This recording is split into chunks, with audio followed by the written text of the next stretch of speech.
My name is Diogenes, and I would like to welcome all of you once again to our Solin English and other languages. We are going today to have our second lecture, and the lecture is going to be delivered by Sávio Siqueira, a professor from the UFBA, Universidade Federal da Bahia, and this lecture is going to be moderated by Suede. Suede is a colleague of mine at WESB. She's a professor of English, and I'd like to read a little bit here her bio data, so you will be more familiar with Suede. Okay, so hold on for a second here. Let me look. All right. Suede is originally from Salvador, Bahia. She has an undergraduate degree in foreign languages from the Federal University of Bahia, UFBA, and graduate degrees as follows. Specialization in English language from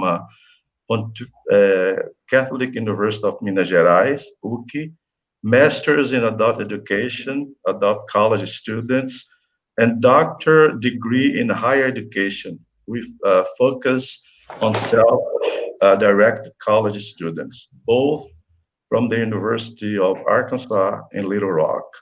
She is currently a full tenured professor of English as a foreign language at the State University of Southwestern Bahia, WESB, in Vitória da Conquista. So Suede is going to be the moderator for this lecture, and let's all welcome both Suede and Savio. Okay, Suede, it is with you right now. Thank you. Okay, thank you, Diogenes. Good evening, everyone. It is an honor to be your host today. And I would like to thank Professor Diogenes Lima for leading this amazing community service project. Also, Laís Lobo for all the technical support. And my many thanks also go to Karine Diaz, our staff member at Kaali, for all the working hours and for making sure this project is appreciated by our institution, WESB.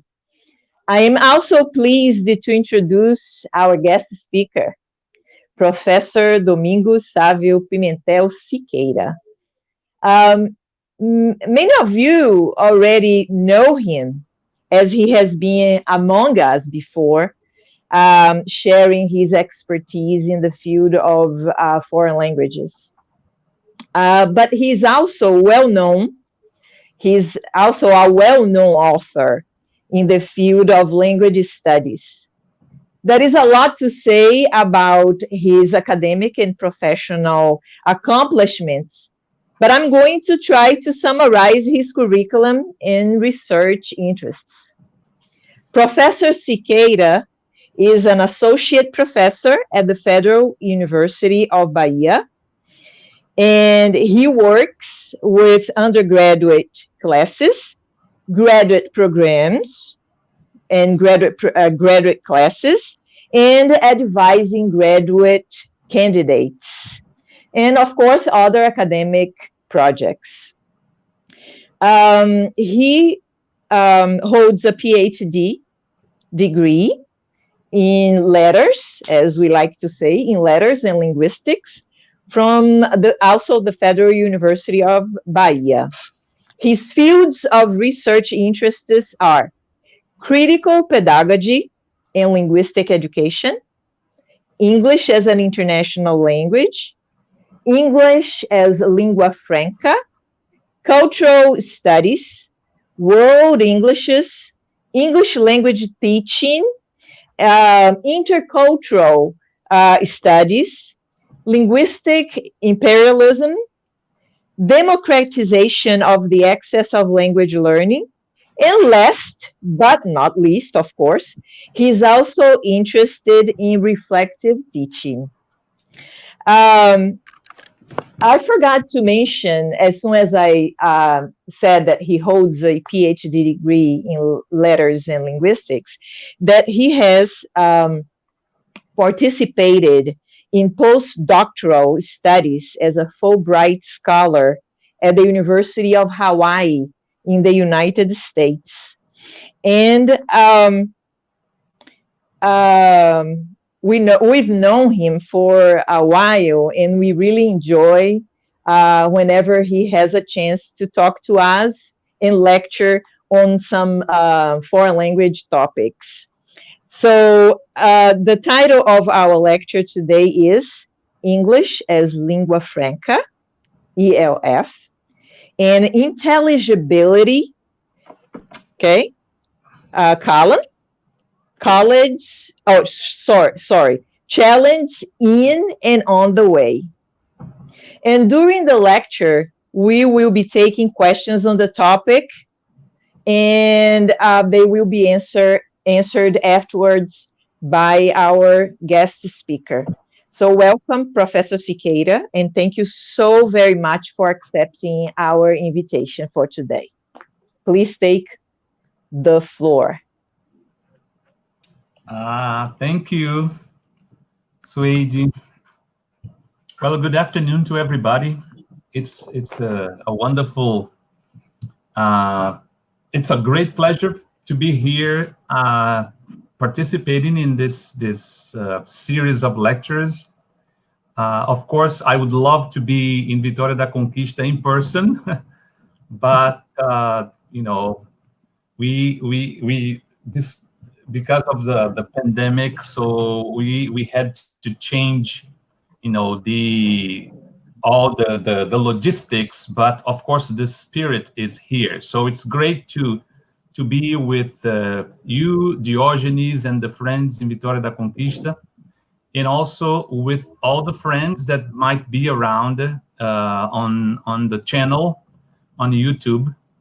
And I'd like to send a special hello to my dear friend and master, Rajan, who was maybe the first one to get on the channel. So, and of course, to thank Diogenes, our friend Diogenes, for this kind invitation. So it's really a pleasure to be here and share some ideas on you know, the topic.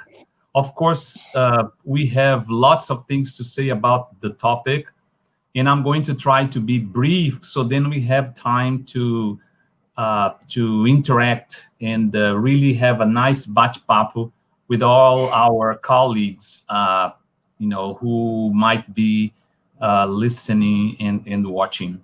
So then, thanks again, Diogenes, for the kind invitation. And I hope everybody's fine, and let's have some fun. I hope so. So then I'm getting adjusted to this platform, StreamYard. It's the first time I use it. So then if I make any mistakes, so please, we have two people behind us to help us. But anyway, it says here that I should, let me share the screen. I have some slides to share. So then, there we go. So the topic, the title of this presentation is English as a Lingua Franca and Intelligibility. So of course, I chose intelligibility because it's a one important aspect in the whole perspective of English as a Lingua Franca. And I want to talk a little bit about this, but then I want to, so within this perspective of English as a global lingua franca, so there are challenges in the way that might be, you know, causing problems. They can be seen as an obstacle, and on the way, it means that there'll be the challenges will be here all the time, and I see this as something very positive, because we are dealing with a language that is spreading all over the world, and people are taking possession of it. That's why we have in the way and on the way. On the way, that means it's ongoing. All right. So let me begin by showing our roadmap. So then we are going to have a quick warm-up. Of course, unfortunately, I cannot interact with the group the way I prepared, but then because I have questions, I would throw some questions to the audience. But anyway, we are going to have a quick warm-up. Then I'm going to very briefly define English as a lingua franca and some characteristics. Then thinking of the term intelligibility, I'm going to refer to the BNCC, so the national curriculum, Brazilian national curriculum. Then we are going to talk specifically about the intelligibility within the perspective of English as a lingua franca. Very quickly to refer to the triad of intelligibility. Then finally discuss the challenges that I see in and on the way, and then conclude. So let's begin with thinking of English as this global lingua franca, and of course in dialogue with the other paradigms like world Englishes, for example. So in thinking of what is implicit in the concept of intelligibility, I wanted to share with you something from the real world that to me it's extremely interesting, because we Brazilians, despite we are exposed to English a lot, we don't usually experience this experience that I'm going to describe to you. So then one of these days I was reading, I have a couple of friends in the Philippines and from the Philippines, and so they are very active on Facebook. And one of these days, one of them sent me this article, and the article says, Philippine English is legitimate, says Oxford English Dictionary editor. And then, as you know, the Philippines is a very rich country in terms of diversity. So they have many languages, just like Brazil and other countries. And there are at least 4 important languages, 2 national that.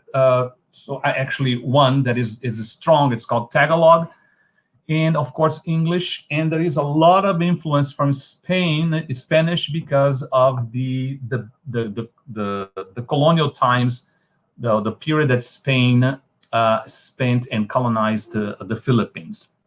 So then, so they have this because they are placed, or they are placed in the what we call the South, or the global South. They have a very difficult and different relationship with their English. So then I quoted here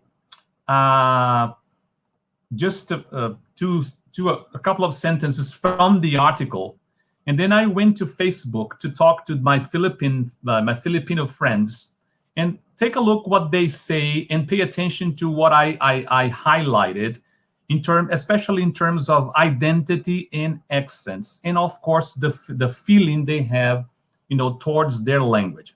So in the text that I have this quote here: Filipinos have their own unique way of speaking in English, and that is something that should be embraced. Some people try to sound American or British under the impression that this is the right way to communicate using the English language. And then I went to Facebook and I put there, yes, yes, yes. So trying to enforce that idea. Then this friend of mine, Jay, he said, we are so guilty of this, Sávio. In the Philippines, we have speech classes where we literally try to cleanse our students' tongues from the impurities of Filipino accents. Then a second friend enters the discussion and says, I wonder how much the call center industry plays a role here. Then another one, E says, so this was K, E says, we don't need any legitimacy or labels. Then J takes over again and says, in an ideal world, yes, ate. Ate is a word, this is translanguaging. It's a word in Tagalog that means old sister. And then they mix, of course, with English. So it's in an ideal world, yes, ate. Although there is a need to push this discourse of the legitimacy of Philippine English, and this has real and material impacts on Filipino teachers of English, and even on ordinary Filipinos who seek employment abroad. So, and then E answers, those who try to teach English have a colonial mindset. Then A, another friend says, we don't need an Oxford English Dictionary editor to tell us this. And then J takes over again and says, true, but ordinary teachers and Filipinos need to be told, unfortunately. Those of us in the field know that unequal Englishes exist, and Philippine English is commonly seen as illegitimate by many people around the globe. Many Filipino teachers of English in other countries always get paid less because of their perceived accents. So this dialogue, I use this just to warm up, because when we get to, and we are going to discuss this a little bit, when we get to the, to accents, when we talk about intelligibility, we see that it's something still so strong, even in societies where English is a legitimate, there is a variety or variation, if you prefer, and even so, people feel this way. So it's very strange when you have, but we know it happens. So I, for example, all these people involved in the conversation, they speak English as a second or third language, but even so, the Filipino English is very common and strong, and even so, they feel that they need to cleanse, Filipinos, the language from what they call the impurities of Filipino English. So then, this is just to give us an idea that even in countries where the language is spoken, freely and currently, so there's still this feeling that there is a good, correct model to be followed, right? So this was just to send us some hints, and then when we discuss accent later, and of course within intelligibility, we can go back to that idea. All right. So then moving on, let me talk a little bit about English as a lingua franca. I know that a lot of people that are here with me already know, the what we call English as a lingua franca, and of course the phenomenon can take different labels. So as we know, so world English, so that it can be studied and investigated and discussed under different perspectives, like world English as Hajan prefers. But then I'm going to concentrate on English as a lingua franca as one perspective. And then we see that lots of things begin to be consolidated within this perspective of English as a lingua franca once it becomes a field of research. So then I have here a couple of examples just to show you that English as a lingua franca will bring to us all these examples that I have here. For example, informations. So I have experience going to a country where at the airport you have their informations for the information desk. So then more and more occurrences where the what do we call the uncountable nouns are pluralized regularly. So you can also see in this picture, the interference, and don't take interference here as something negative, of phonological features from different native languages. If you take a look, this is the sign of an Italian restaurant in Japan, and you see there casual Italian tutti house. This Italian, probably it was a Japanese speaking English, and then it was written the way they pronounce. And then I have three more examples, and all from they're not new except for the third one that comes from the same article, where things like this have been, these what we call innovations of different uses of English. So they have been taking place, and now we are maybe giving more attention to this, especially when we think of the pedagogical perspective. For example, this is an example of African English.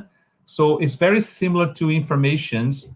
And this author brings, for example, the word respect being pluralized the same regularly also. The teachers will be given the respects they deserve. Another aspect that is becoming, and we're going to talk about this later, more and more common, and more let's say, legitimized in the classroom is what we call translanguaging or translingual practices. And this is an example of from the book La Mestiza, Borderlands, La Frontera by Gloria Anzaldúa. And she is always translanguaging in her text. And it's a beautiful thing. She says, the this is just an example. The U.S.-Mexican border es una herida abierta. So it's an open wound where the third world grates against the first and bleeds. And more, Hajan has brought already in his presentations great examples of English. For example, this is Taglish, or Tagalog English. So in the Philippines, this was taken from the same site in Manila, and then you have there hospital sa. I don't know if this is the right pronunciation. Sa Bacolod Hindi Muna Tanggap ang COVID patients. So then hospital. So reminds us of hospital. So then must be a Latin, it is a Latin feature there. So probably from Spanish. Then we have the Tagalog, and then you have the word patient, COVID patients in English. So then mixed languages in not only in oral performance, but also written performance, right? So written language. So this is just an example of, let's say, a couple of features that the English as a lingua franca perspective, in many ways, is made more and more visible. Okay, then moving on. Sorry, the slides for some reason are going a little slowly. So, but they're going. So they're moving. Let's see. Okay, so then let's very broadly talk about English as a lingua franca as a phenomenon, a concept, an area of study. So related areas, so areas the construct is in constant dialogue with. And I'm going very briefly, because this would deserve another talk, something that we have been calling Elf Made in Brazil. So, of course, the phenomenon is the global spread of English. Of course, as I said, it can be read through different lenses. So the global spread of English, so it's a widespread communication practices, interactions taking place in English at an international level. So I'm not going to take, a lot of time here because I'm sure everybody is very familiar with this. Then, of course, ELF, even though and we have been talking about this despite, the concept of lingua franca. So English as a lingua franca is now, well, it has been for some time already, what we call an area of study. And some authors have, especially Jennifer Jenkins, so they have sort of defined, some different phases. So, and then phase one would be more concentrated on forms, on empirical data. Phase two would be more concentrated on process-involved ELF practices, so more pragmatic features. And then ELF 3, she considers ELF within a framework of multilingualism. I'm not going to take much time working on this because I want to concentrate on the feature of intelligibility. Of course, as I said, English as a lingua franca, as a field of research, as an area of study, has been, in close dialogue with areas like World English is World English, critical sociolinguistics, pragmatics, English language teaching, etc., etc., etc. So, in the out of this whole, plethora of areas, there is one that I think we are incorporating in a, let's say, in a more recent way, which is decolonial studies.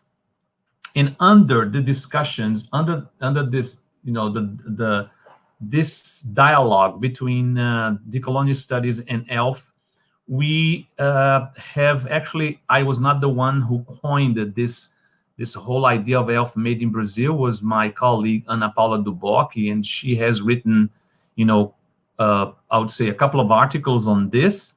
And we have also written an article on this together that will be probably out in October, I believe. So then, but it's what we call ELF made in Brazil is something that understanding ELF from within Brazilian context. So establishing making more visible a political view and ideological view of doing ELF in the country, in dialogue with decolonial studies, as I said, and also the epistemologies of the South, right? And of course, problematizing, and I'm going to do this very quickly during the presentation. So the presence of the concept of ELF in the Common Core Curriculum, so the BNCC, right? Very quickly, for those who are not familiar with this is one of among several definitions of ELF. Any use of English among speakers of different first languages, right? And especially multilingual in multicultural situations, and lingua cultural backgrounds. So, one thing that is very important to, when we consider ELF made in Brazil, especially, I think the area in terms of theoretical background has been gained a lot of, has been very firm in terms of, the theoretical, grounds. But then we still need to go deeper into the topic and come up with characteristics, especially in terms of local contexts. So I put here in these bubbles a couple of characteristics. Of course, there are several. If you are, I'm sure that you can come up with other characteristics that that could be related to English as a lingua franca, the way I see, right? So then we can think of local uses, so local uses that travel. For example, I am one of those who love to use the expression "to kill the saudades," because saudade is a word that is in the Oxford Dictionary, and what do? Nós matamos as saudades, and then to kill the saudades, it's funny because I began using to kill the saudades, and some of my friends from different parts of the world have been using the expression. So then it's a local use that is becoming, that is traveling, which is good. So we talk about function, not variety. Decentered, so no center of, where, even though, the EFL perspective is still and many other perspectives is still considered there is a center, or there are centers and peripheries. So then we can think of decentered, of a decentered language, fluid, complex, emergent, hybrid, impure. So impurity here is something good, not bad. On the contrary to what my colleague said about Filipino English. So, and when we think of ELF, we think of translingual practices, we think of multimodality, so different, when we think of repertoires, we think of different repertoires, not only linguistic, but cultural and semiotic, and authors that already talk about trans-semiotic, repertoires. It has, in my view, even though this might be, maybe something for ELF made in Brazil, but it has a very important critical political, aspect, a political element there. It is deeply intercultural and has this decolonial perspective. Even though I understand that the word decolonial, has been used and interpreted in different ways. And then I was reading the other day an interview by Limario that he says, you interpret, each person has a different way of interpreting decolonial. I hope the word it doesn't become just a buzzword, that people really understand what we mean by decoloniality and decolonial, not just one more fad, right? Okay. So just for you to show you very briefly, semiotically speaking, so English as a lingua franca has been studied from different perspectives, and lots of publications have been coming out. And it's good to show that Brazil has been there, our scholars have been producing a lot. And I think, especially when we think of the epistemologies of the South, we have been producing a lot in English as a lingua franca. So this is just examples of a few books that have been published, or they were published maybe, less than 2 years ago.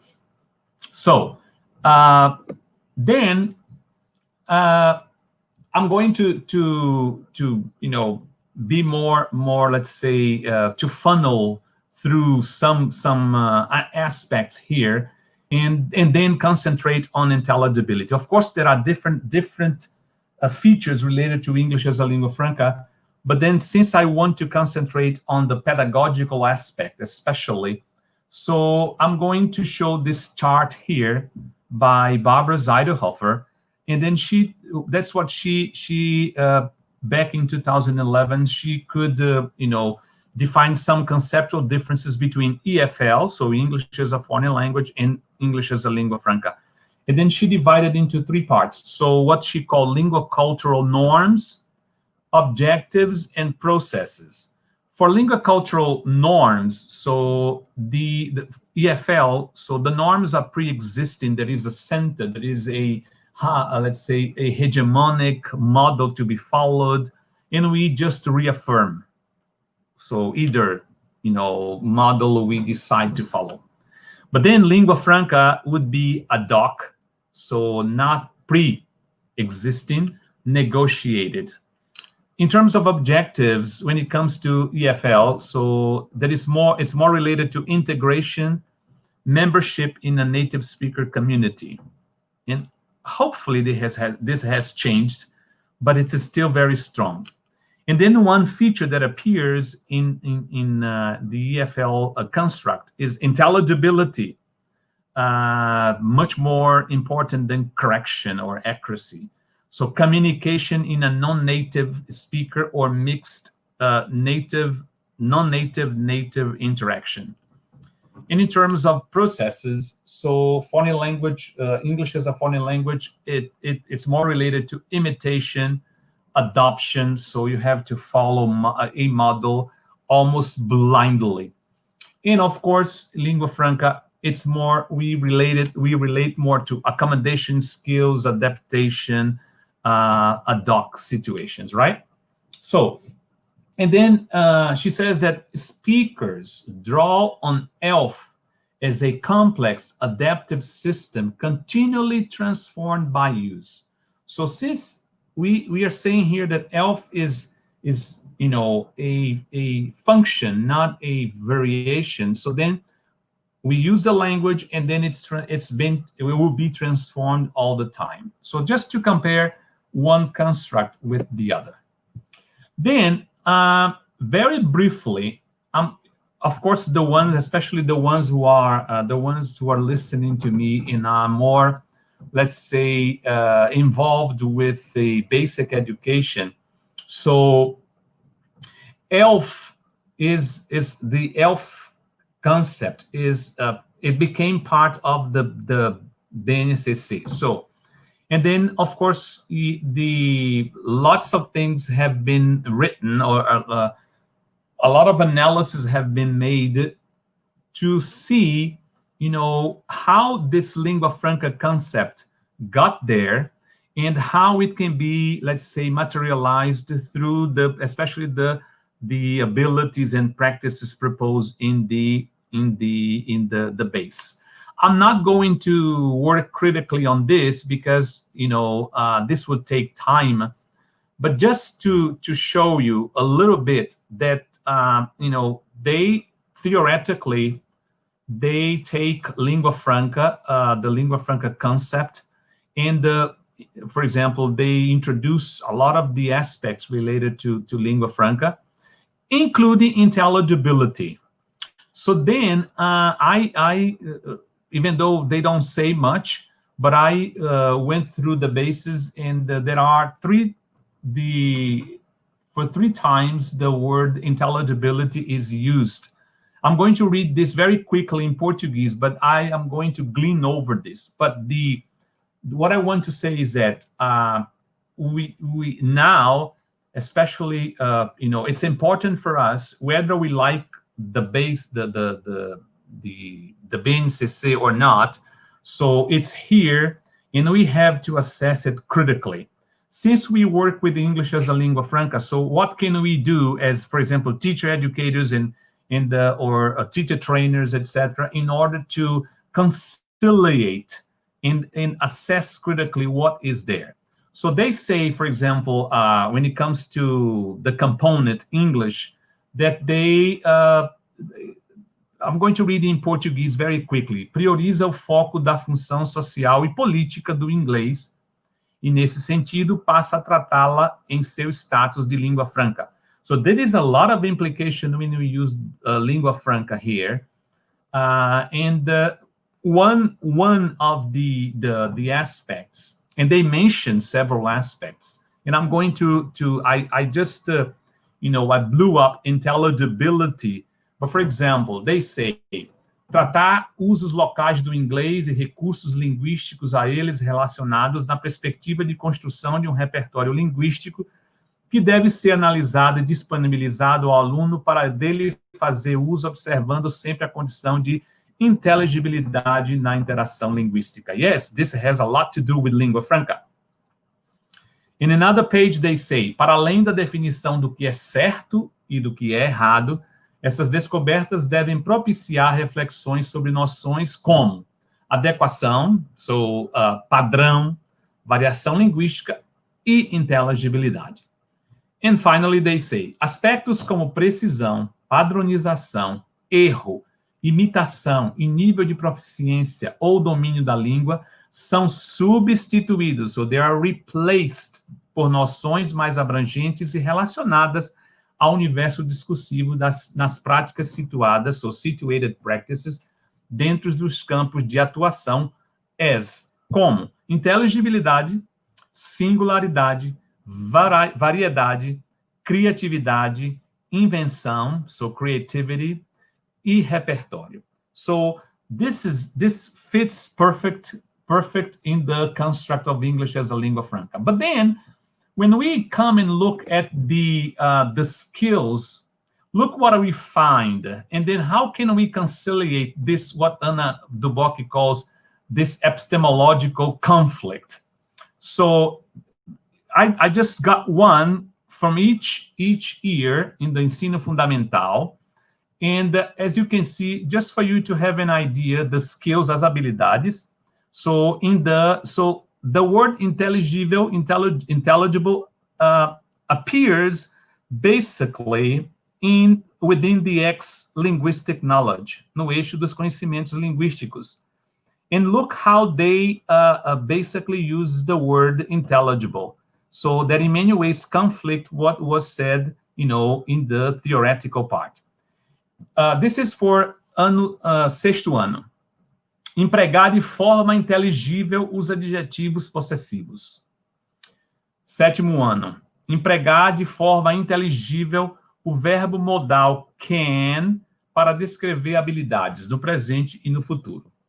Utilizar de modo inteligível corretamente. So if you remember from the previous slide, we would question this idea of error, correctness, etc. Some, any, many, and much. And for nono ano, empregar de modo inteligível os verbos should, must, have, to e might para indicar recomendação, necessidade, obrigação. So then what happens, intelligibility, is associated basically here with form. So then, I don't know, I still want to investigate this with people that were maybe working with the national core, if they're not replacing here accurate with intelligible. And of course, this establishes a conflict with the lingua franca construct. So I'm going to be done here with the BNCC in order to move on and talk about intelligibility, which is basically the main topic of this discussion. So, ELF and intelligibility. How can we define intelligibility? Very quickly. So the production and recognition of the formal properties of words and utterances, and in particular, the ability to produce and receive phonological form. So especially when we talk about oral language. Bamboos says that when it comes to the international intelligibility of English, the view which prevailed among applied linguists and ELT professionals, so all of us, was a one-way process in which non-native speakers are striving to make themselves understood by those native speakers whose prerogative it was to decide what is intelligible or what is not. So my friend Hajan, who's here listening to us, so has always pinpointed this idea. Intelligible for whom? So who has the power to say it's intelligible? And then, as Bayurt says, the speakers were the judges of the level of intelligibility of non-native speakers English. So I might be talking about the past. So then I have a question here that we can discuss together. I'm not going to try to answer because it has to do with each one's experience. How much has this view changed with the advent of English as a lingua franca, world English, English as an international language? Has this really changed?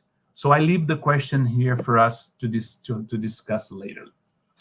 I have also a few things to say here. Traditionally, native speaker competence has been the ultimate goal in ELT practices. Has this changed? So currently, as we know, there are more non-native speakers than native speakers of English around the globe. So most interactions in English take place among non-native speakers. So who is who in this game, right? So let's think about this and then we discuss. So the idea of English as a lingua franca emphasizes the communicative role between the speakers from different linguistic backgrounds. So intelligibility and successful communication are more important than native-like accuracy. So again, Do teachers, teacher educators, so do they, or do we emphasize this, or these are just words, beautiful words when it comes to the real thing, right? So, although ELF speakers are mostly non-native speakers, the ELF interaction does, of course, include interlocutors with English as their L1 or L2 or L3. Why do we say this? Because at the beginning, there was a tendency to consider ELF only the interactions among non-native speakers.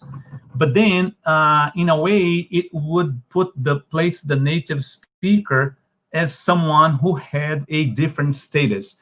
But then I think this is something that it's very clear to us that we have to think, even though in the real world it's not easy to debunk all this, but we have to look at all the speakers, in the same level of equality in this game, right? Okay. Then I'm going to concentrate. This was a more general picture of intelligibility, and I'm going to concentrate on two aspects, of course, of oral language when it comes to English as a lingua franca, especially for those who are teachers, right? So, and who have to deal with this whole the process of teaching English, especially pronunciation. And I'm going to finally concentrate on accent, and then we stop. For example, pronunciation is the most common reason for intelligibility problems, both on the side of the speaker and the interlocutor. But again, and that's why teaching pronunciation for some teachers is a big problem, because it involves technical language, you have to study symbols, the alphabet, the phonetics, phonology. So, and the students have this issue with pronunciation. Teacher, my pronunciation is not good. Oh, teacher, please correct, as Brazilians would say, my pronunciation. And I love that. So it's an issue. So one domain in which segmental phonology might especially be relevant is within ELF interactions, in which speakers from different linguistic and cultural backgrounds communicate with each other with varied pronunciations. So, and this is very important nowadays, because what happens, I would be very cautious nowadays to say, this is wrong. You can't pronounce this way. No, so then more and more, the more English travels around the world, the more positively contaminated it gets.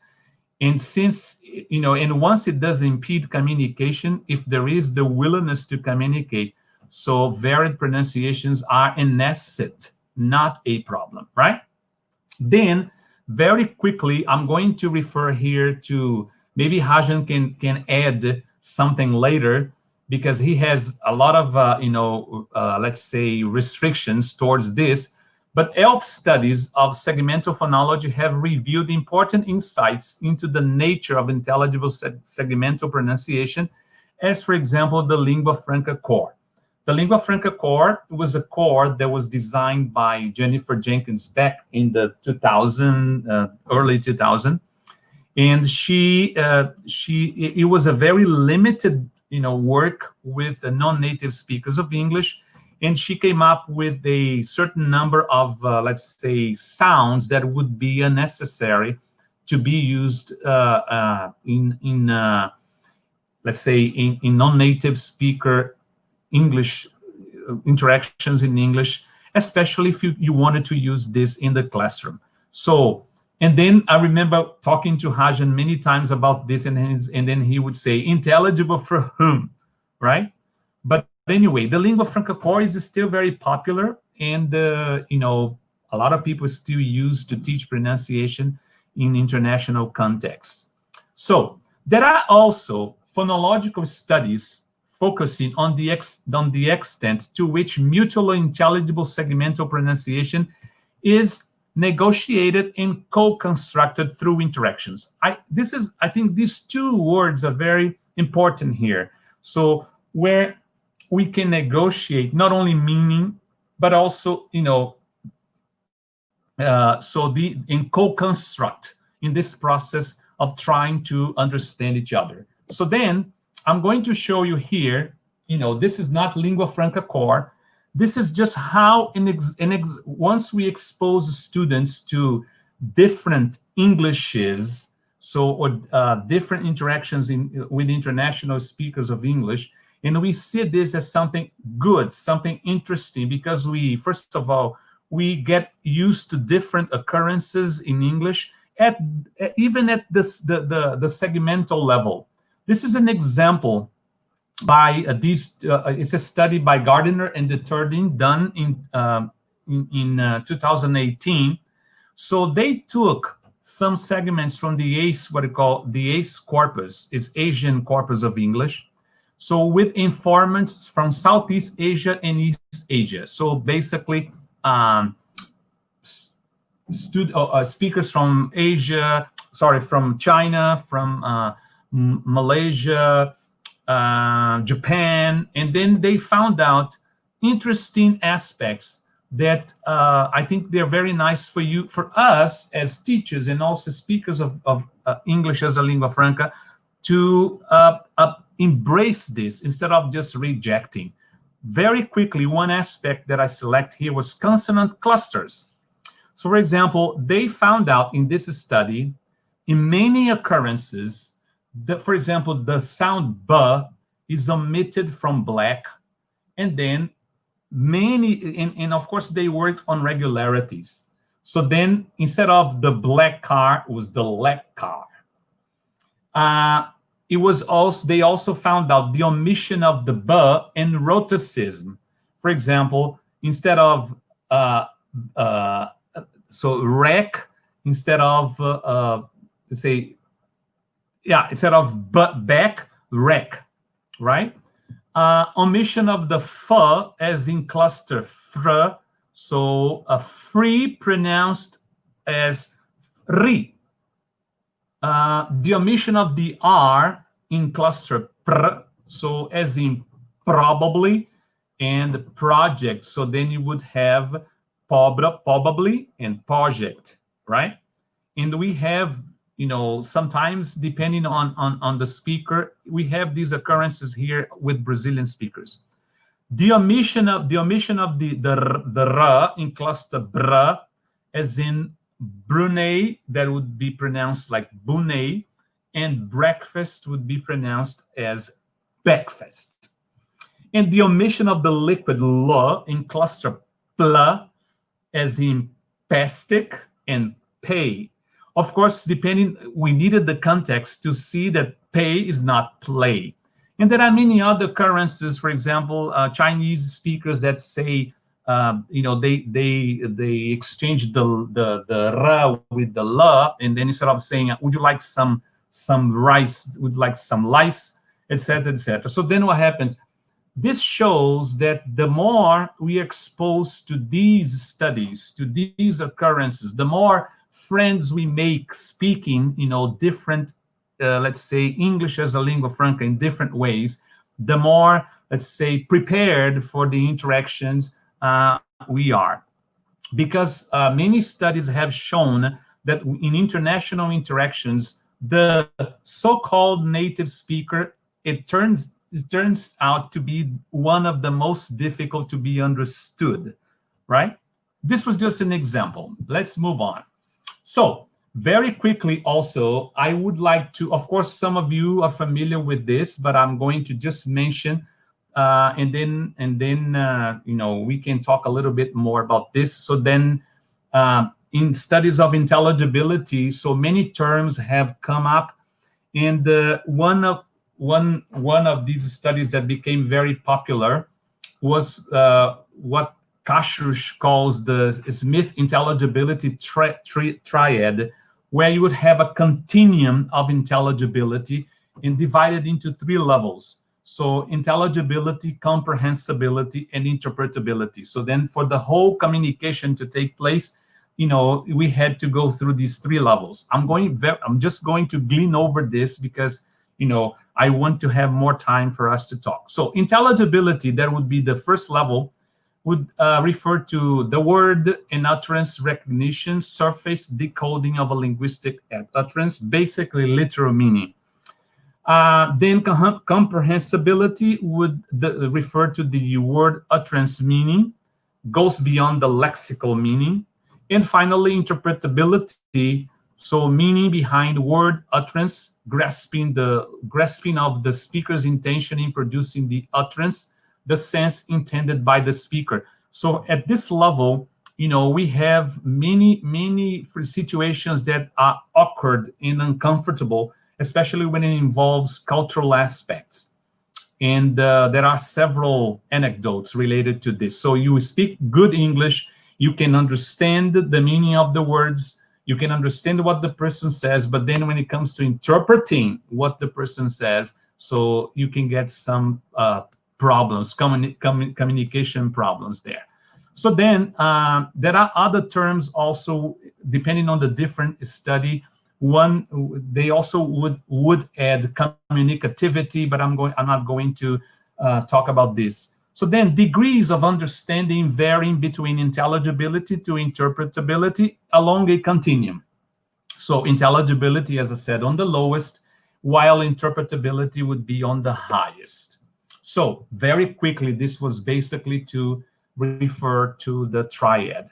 Finally, I hope, well, not finally, I'm going to very briefly to talk about accent and identity, because this is an issue and was basically what I wanted to call attention to with the warm-up.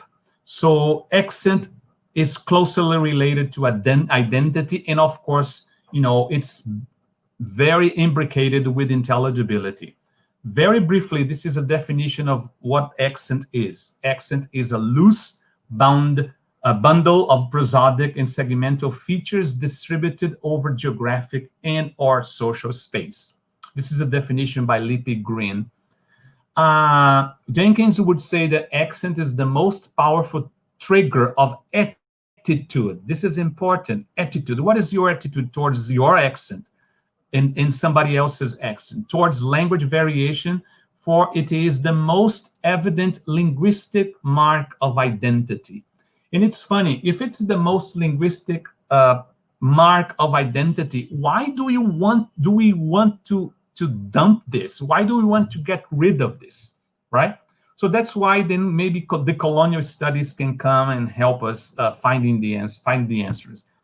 So depending on the affiliation of the accent, it can be seen as an advantage or a disadvantage. So that's why we have what we call prestigious accents, non-prestigious accents, etc., which is usually measured by how similar the accent is to the prestige ones.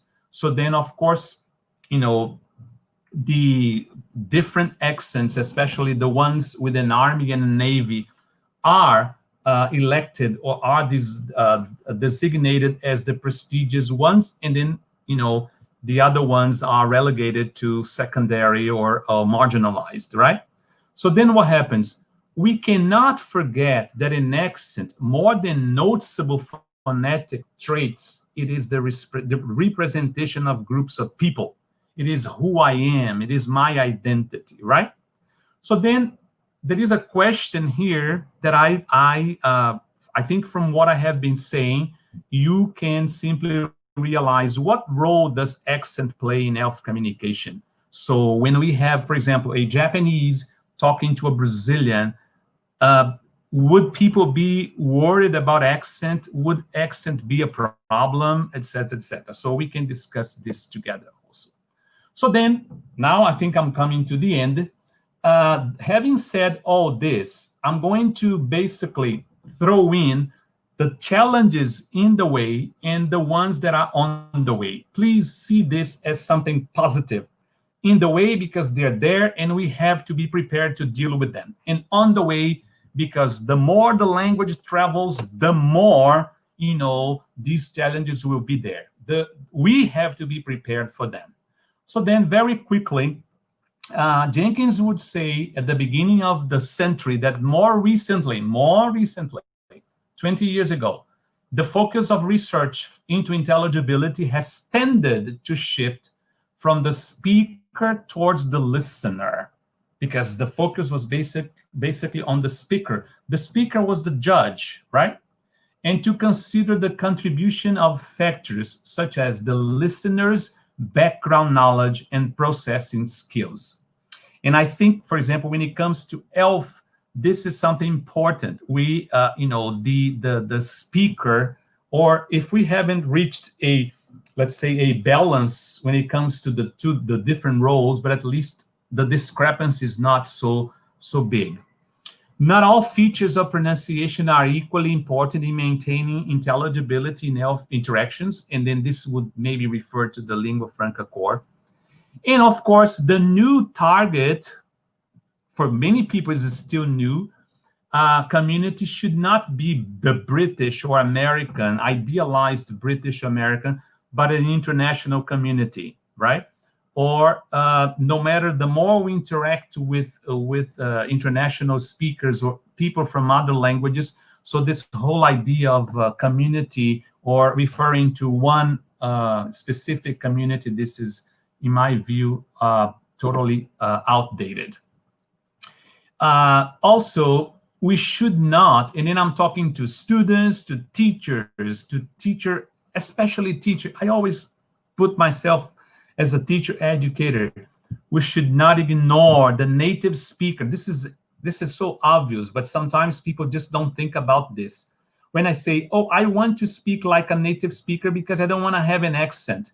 This is such a stupidity, in the sense that is as if the native speaker does not have an accent. So we should not ignore that native speaker English has many and diverse accents. And many of these accents are, of low prestige. So then basically what the ELT industry forces us to imitate is what, would be considered the prestigious, or the accent of high prestigious. EFL teacher training and education courses, both pre-service and in-service, cannot go on with phonology syllabuses that assume a native speaker interlocutor.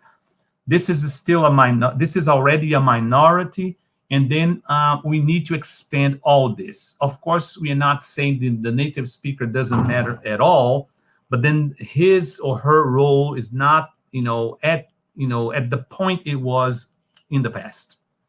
And of course, the more the language spreads, the more accents we are to be exposed to. And this will make us, it will enrich our repertoires. And of course, intelligibility does not simply happen or not. Intelligibility it has to be negotiated at the same level of, let's say, equality. So two people interacting at the same level. One thing that I want to call attention to, and I mentioned already, so being exposed to,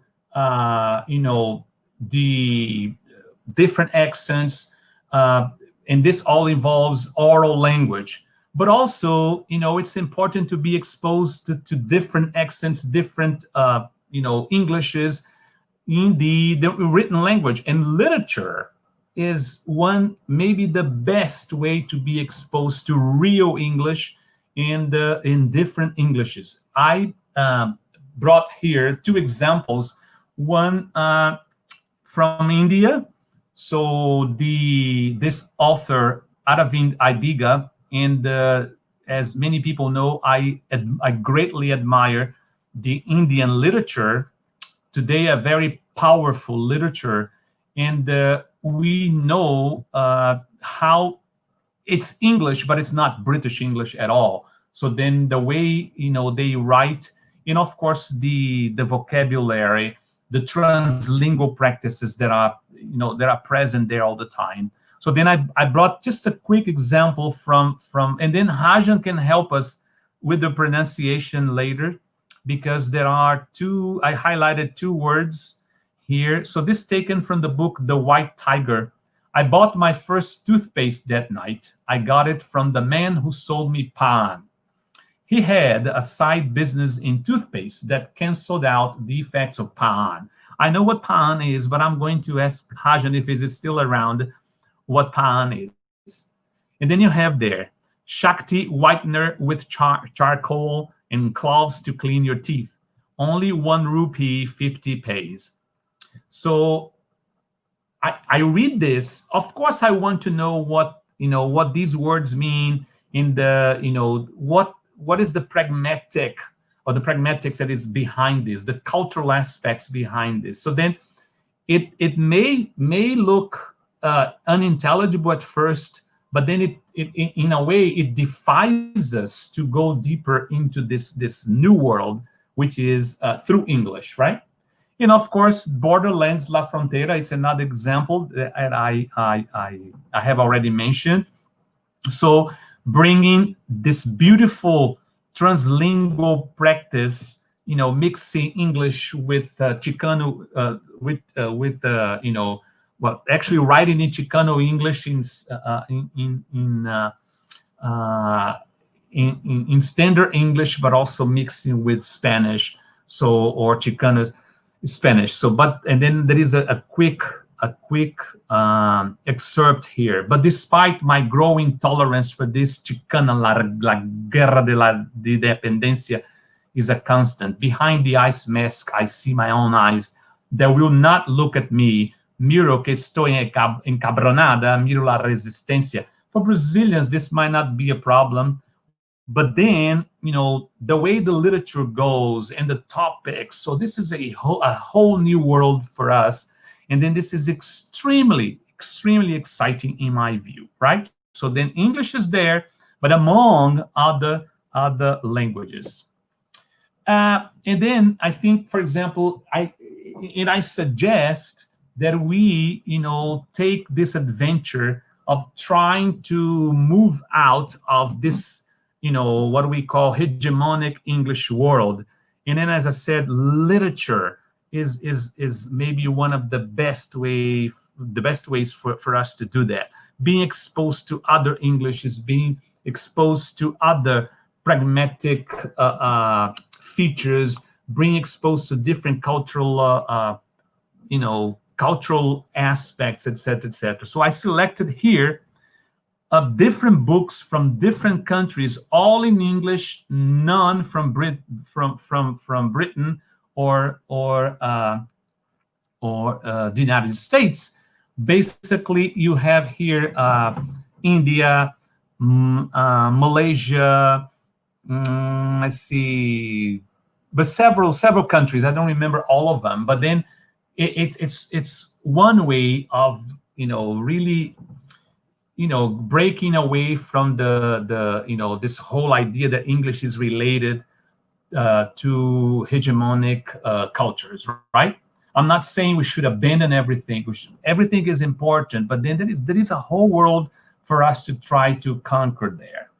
So finally, I'm sure everybody recognizes this figure here, and then I put 2 questions. So I'm sure everybody's familiar with Joel Santana, and Joel Santana became a joke many years ago when he went to South Africa, and of course he made money out of this later.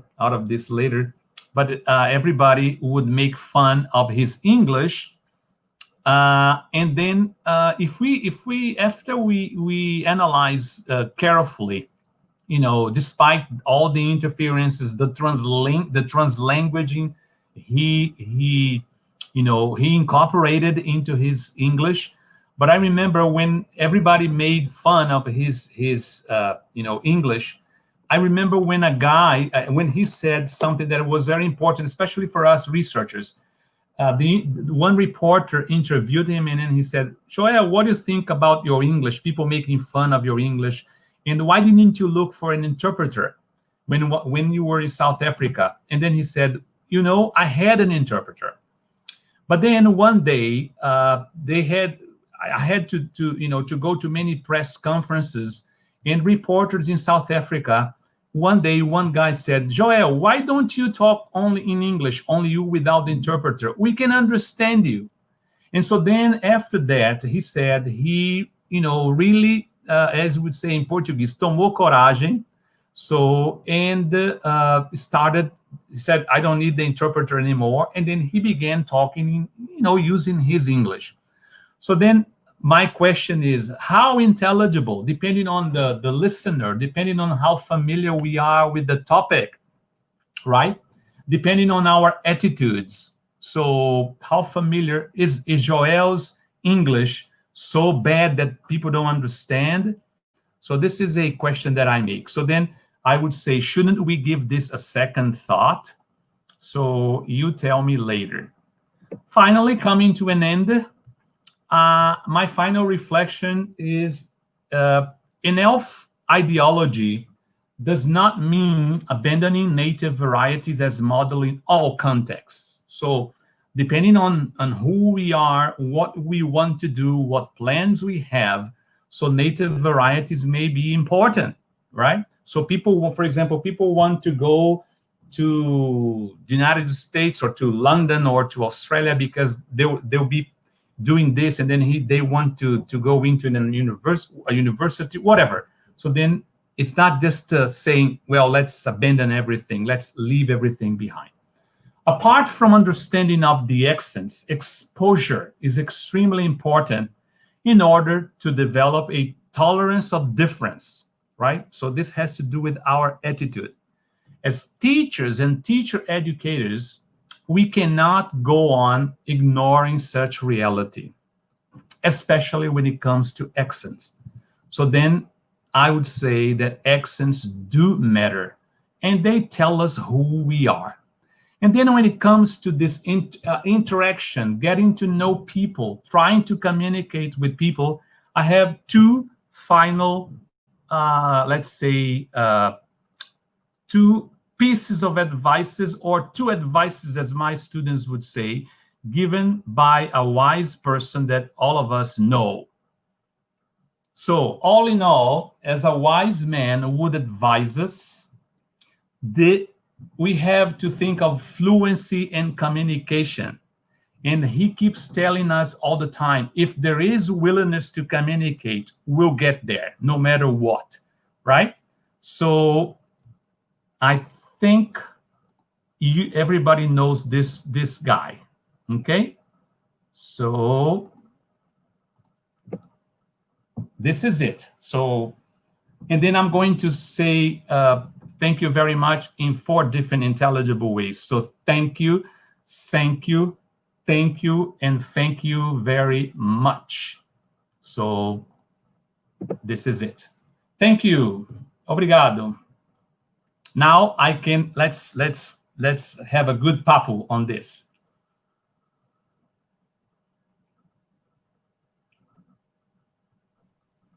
Are you listening?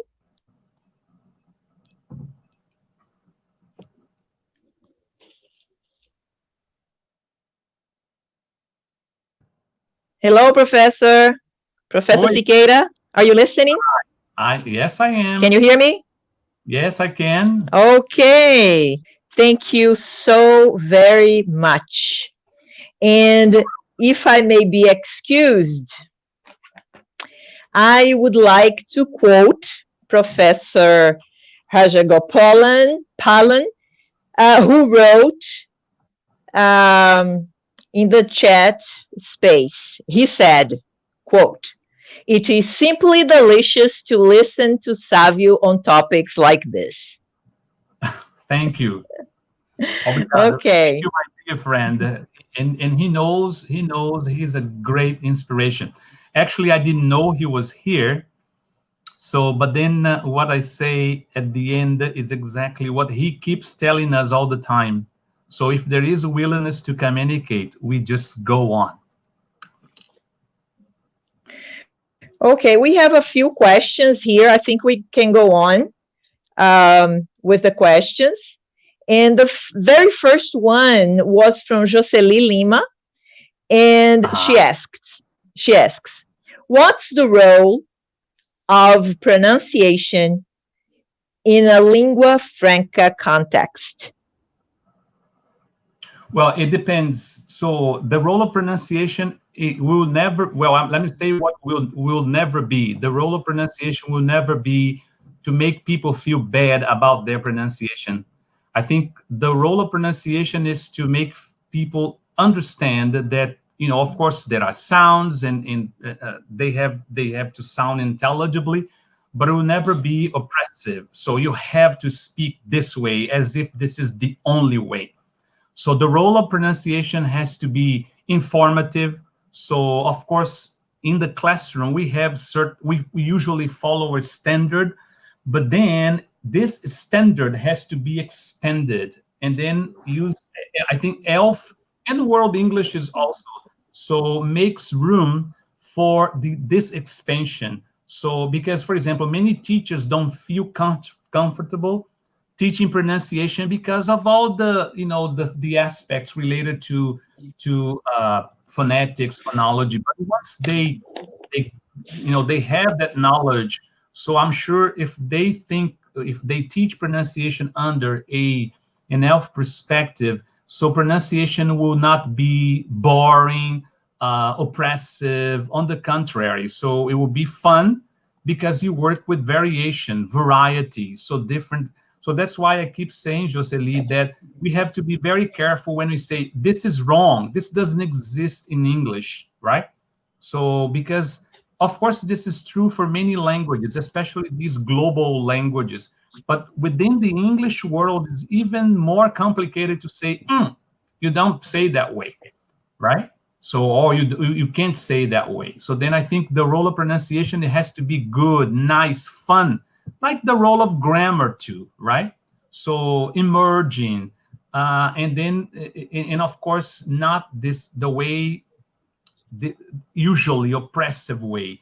So, and it's, pronunciation is so oppressive in many ways that the student is always asking the teacher teacher, please correct me. So the person departs from the idea that he is already wrong, you see? So then it has to be something good, nice, and then interesting. So thinking especially of variation. Okay, ready for the next one? Yes. Okay, it comes from, I don't know if it's Mike Lee Hub. So the question is it currently possible to have expectations about the future of face-to-face language teaching, or will smartphone apps take up even more space, eliminating traditional teachers and classrooms? Mike, I don't think so. I think there is room for everything. So, distance learning, basically apps, and they are just one more way of distance learning, remote learning. And of course, they are very, let's say, practical. Some of them are very accessible. And I maybe I'll be very traditional with my answer, but I still believe, because that's me. I still believe in face-to-face contact, Mike. I think it's so important. No matter what, of course, we are experiencing a new status quo in our lives nowadays. But as a teacher, I would never trade online or whatever situation for face to face, because even though I have nothing against, I think they can be good complement. People can learn through technology using different ways, but there is a difference when we are with your teacher, face to face.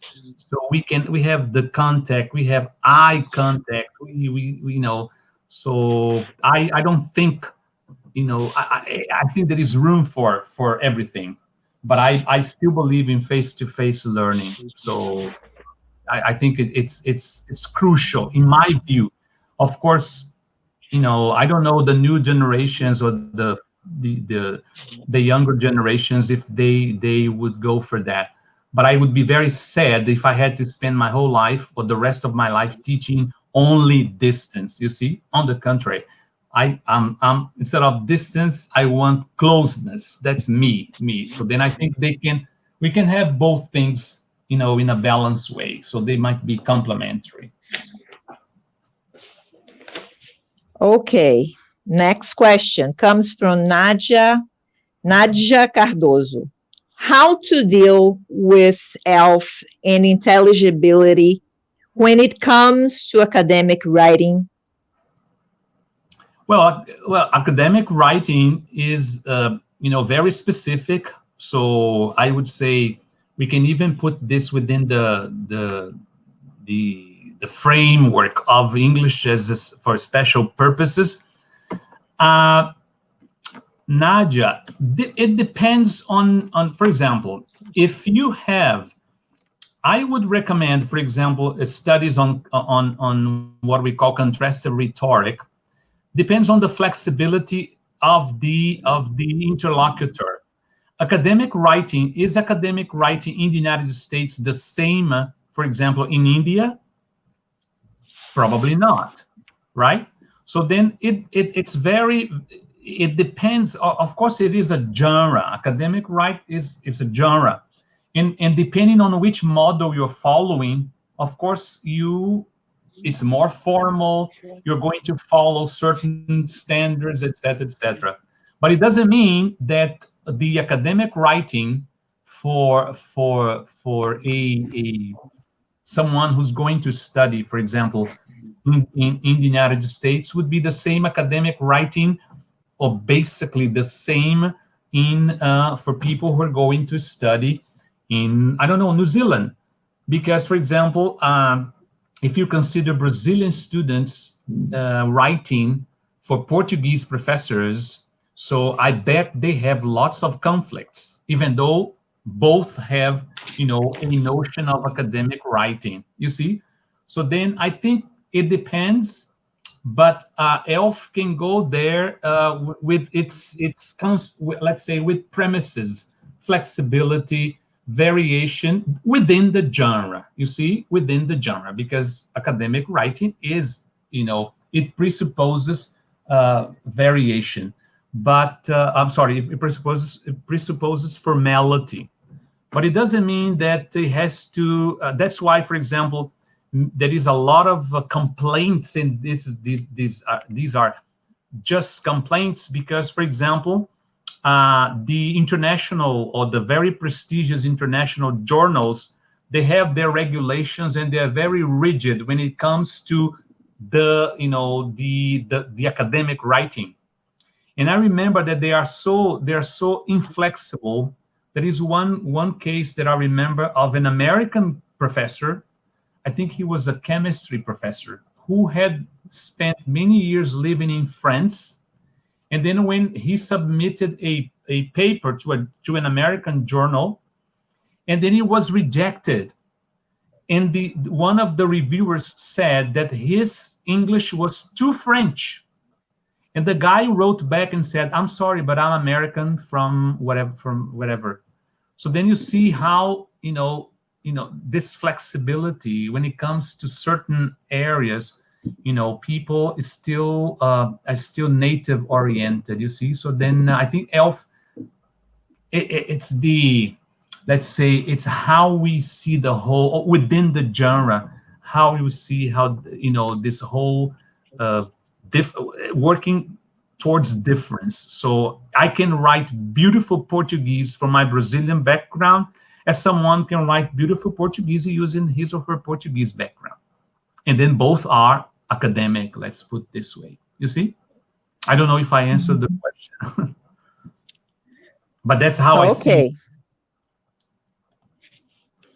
Okay, if I'm not mistaken, please, Lais, back me up here. I think it's the last question. It comes from Antonio Marcos.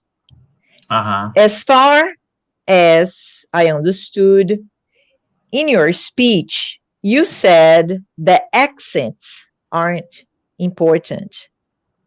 But don't you think that some accents make English harder to understand and some do not sound clearly? Uh, let's see. I don't know. I didn't say, let's say here. Uh, I didn't say, well, I said accents are important. Yes, yes. So because it has to do with your identity. Okay. Yes. Some. It depends, Marcus. If the accent is hard to understand, probably it's because you're not familiar with that accent. So then we have strategies. We have, well, that's what we call the skills that we have to develop as a listener in order to try to understand. So then instead of saying, for example, your accent is bad, why not say, well, your accent is different? So there are ways and ways of trying to, that's why we talk about negotiation, co-construction, you see? So then it depends. So for example, maybe a Chinese accent might sound strange to you because you're not being exposed, enough to that accent. But it probably for people in from that area, it's perfectly okay. So then let me tell you an example. I remember when I was in China once, and then I had maybe the most difficult task in my life when it came to English.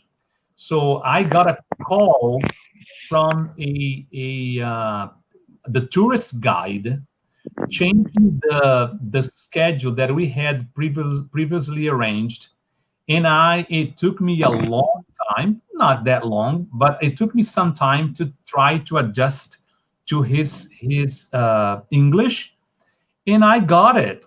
You see, because I asked him to repeat. I said, "Can you speak a little slowly? Can you?" So then I use my strategies as a listener, and of course, he also knew me as a foreigner, as a listener. So then we negotiated, we co-constructed. So then I would say, yes, if we're not familiar with that accent may sound, let's say, difficult at first. But studies, Marcos, have shown that among accents around the world, native speakers are more difficult to understand than non-native speakers. And this is ironical, isn't it? I hope I have answered your question. Okay, I double checked here and he wrote aren't. But anyway, We have a question here. Yeah, but I have the Okay. I'm doing the follow up here. Yeah. Okay. There is another one. Yes. From Arnon Alves. Yes. For elf.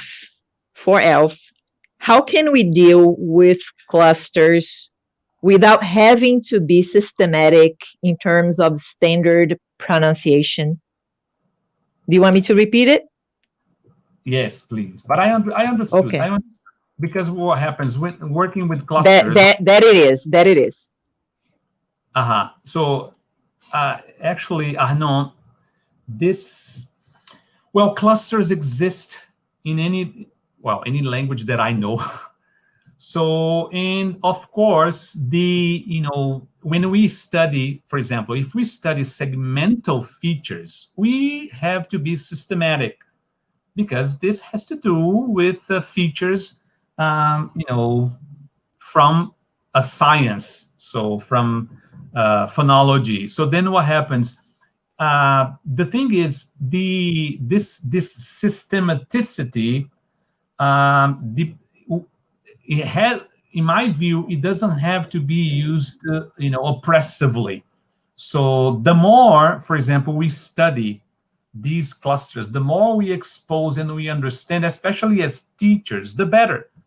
Because then we don't take something as basically wrong or of low prestige, and we don't activate our prejudice. We do that in our language. For example, how many people make fun of those let's say, local, and let's say people who say problema, preda, claro. So occurrences that are basically part of our everyday language, but because they are not considered low prestige, I mean, a high prestige, so we basically exercise, our prejudice. So then I think, for example, elf is maybe it's not what, but how we deal with that. You see, of course, if we work with if we study the clusters, so it has to come from somewhere, and usually people take one, let's say, standard, but it's departing from standard. We can expand this. We can say, hey, there are people who speak this differently. There are even at prestigious, high prestigious situations, people that say break, not black. You see, I think it's more related to attitude than basically systematicity, right? But there is no other way, in my view, that you can, you have to, if you decide to study, especially at the segmental level, you have to depart from somewhere. Okay. I guess viewers don't want to let you go, Sávio, because questions keep coming. Well, let's see if I can answer all of them. I think. Okay. Go ahead. Teacher Victor. He pondered a little, and then he asked a question, okay? First, he said, I understand that showing students different accents and treating them in equal level of importance is essential. And then he asks, but if teachers have their own patterns in which they were taught, how can we practice that diversity in daily English language teaching life? Oh, this is an easy question.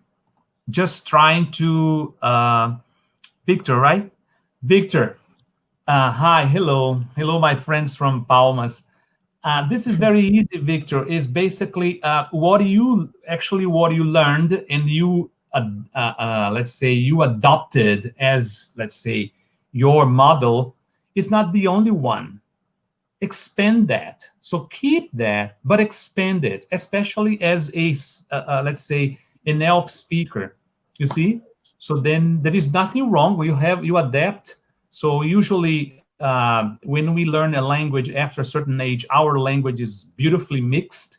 So you are going to teach the English, your English, but it doesn't have to be the only one. That's the point. So under NELF perspective, expand it. So bring variations, so different ways, and let students' creativity come up, because they can come up with wonderful things. So just, expanding this, that's the point. So if you make an effort, you can teach, you can use the way you teach, but also you can make room for variation, for other possibilities. That's the point.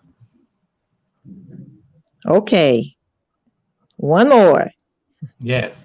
From Francisdete Silva. She also pondered a little, and then she asked a question. I work as a tour guide, and I receive people from Japan, Finland, and other countries.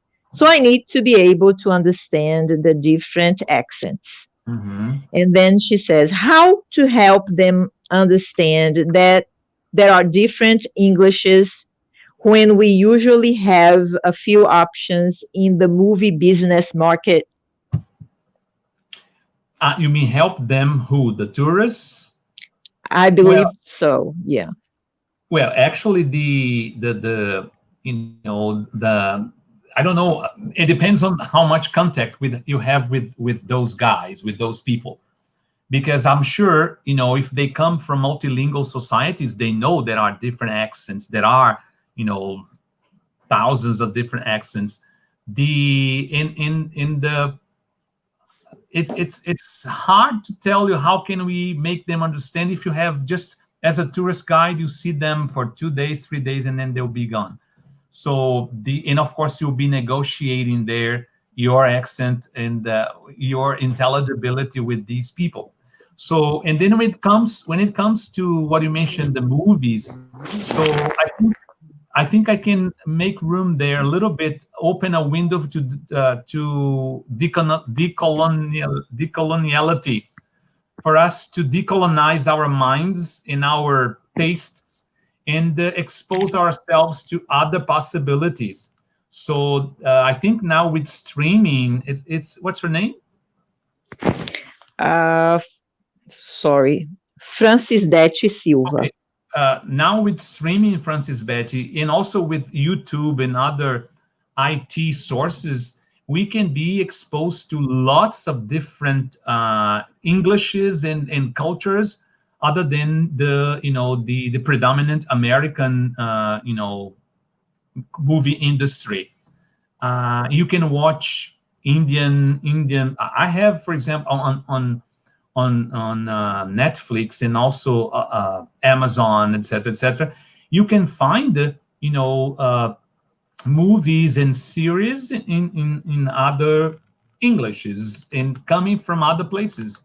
For example, I don't know if you know, but the Nigerian and also the Indian film industries they make more movies than Hollywood. So they don't like the comparison, but one of them is called Nollywood, the other one is called Bollywood. But anyway, the Indian film industry is extremely productive, as the Nigerian also. And there are wonderful South African movies. There are several. So then what happens, that's what I say, we have to expand, but it depends on us. The industry is always there. Don't expect the industry to give you a hand. On the contrary, they will try to have you as a loyal client forever. So it's you who need to make that change, right? Yeah, sorry, I put together two different posts here, but the question was from Zelinda Almeida. So Okay. Sorry about that. Mm-hmm. Let me see. I guess we don't have any more questions. Am I right, Laís? There was one by Mariana there in Portuguese. I don't know. Oh, yeah, there was one in Portuguese. That's true. Hold on. Yeah. Sorry, I missed that. Mm-hmm.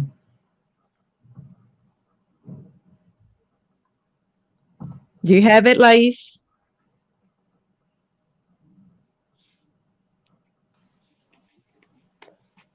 Yes, here. Yeah, I have it here. Yeah. Go ahead, Laís. Ok. Allow me to ask in Portuguese. Sávio, você já sofreu alguma discriminação em algum desses países onde você já esteve por falar o inglês brasileiro? Mm-hmm. So should I answer in Portuguese too? Is that okay? I don't know. I will answer in Portuguese. I believe our audience is Brazilian. So, Maiana, não me lembro de ter passado por algum constrangimento por conta do meu inglês. Muito pelo contrário, as pessoas chamavam atenção às vezes, mas achavam que eu tinha um sotaque mais europeu. E por conta do meu físico, maybe, achavam que eu era italiano, né? E diziam, o seu inglês soa meio Italian English. Mas eu não me lembro realmente de ter sido chamado a atenção.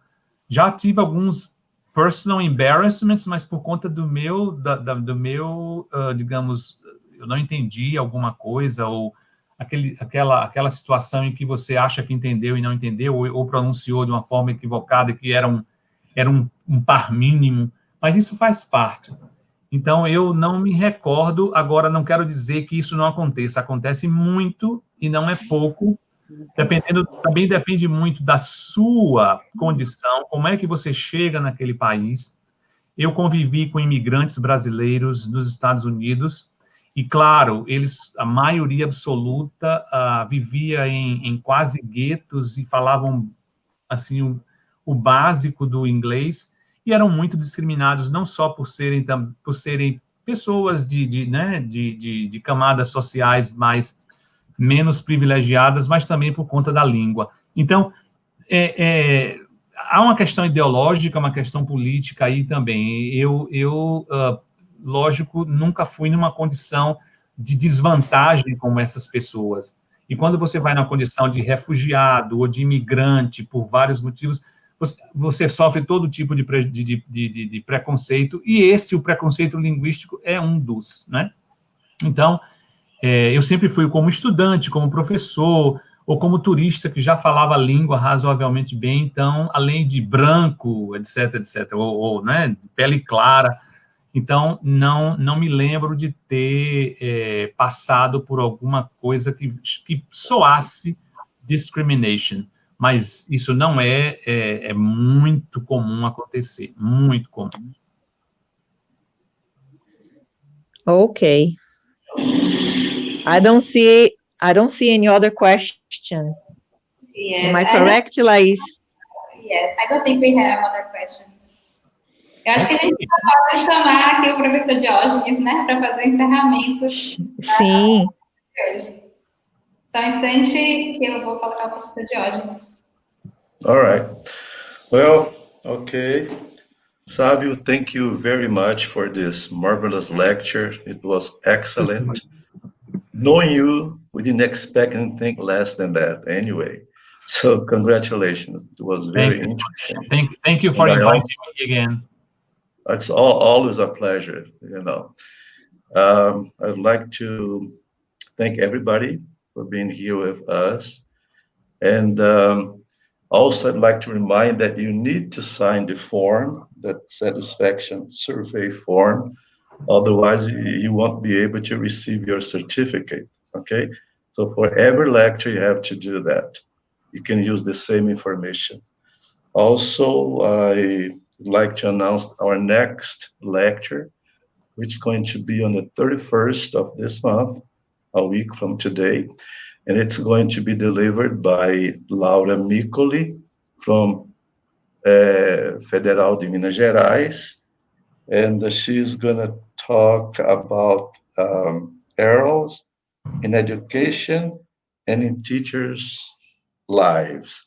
It's going to be a very interesting lecture too, and we'd like to invite all of you to come and see her.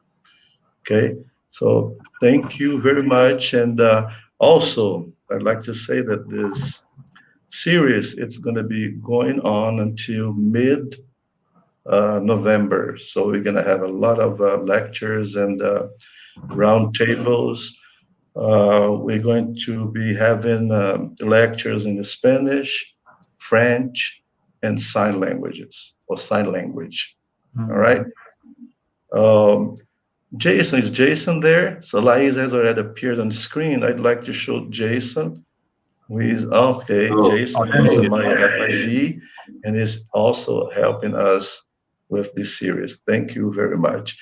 Thank you, Suede, for moderating this lecture in a very nice way. Okay? Thank you, Josh. Take care. Thanks again, Sav. Let me thank Suede, Jason in the background, and also Laís. It was great. I learned how to use the platform, so it was very nice. It was really nice. Thank you very much. And I have some stress to... Thank you to Karine, too. Hi. Good evening. Yes. I had some stressful situation before starting the event, but then I settled down and could breathe a little. But thank you, Joyce, Laís, Jason, and also Sávio. Good to see you all. Thank you. Thank you very much. So see you Monday. Thank you. See you next week. Thank you. Great. See you all Monday. Bye-bye.